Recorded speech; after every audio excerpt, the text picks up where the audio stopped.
Spoken Poetry Contests, Part 1. There have always been spoken poetry competitions. Let's see where they began. Debate poetry is probably the earliest.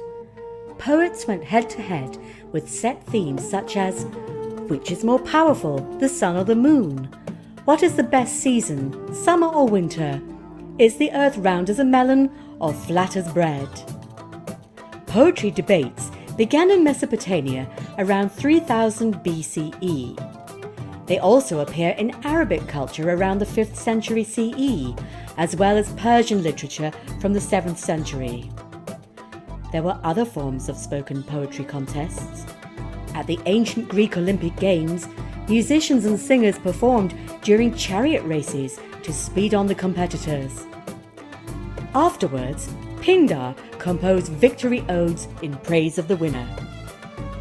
The Pythian Games, also famous and dedicated to the god Apollo, held spoken poetry contests. Likewise, Greek play festivals were actually poetry drama contests.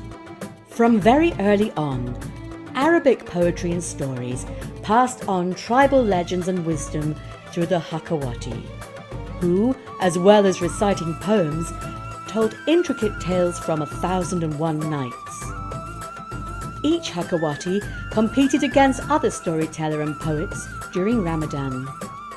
Some of these Arabic influences also entered Europe from the 12th century with noblemen knights returning from Jerusalem and the Crusades. They settled in southern France with new ways to write and sing that celebrate love and chivalry in battle. By the 14th century, troubadour minstrels went from castle to castle with their new style, like singer-songwriters doing the circuit. Listening to poetry was the norm because only scholars and nobles could read. The best troubadours appeared in contest once a year. First prize was a hunting bird, a symbol of noble pursuits. Like a peacock of honourable bearing, a poem, when performed well, spreads its wall of green eyes to capture our gaze, and then is remembered forever.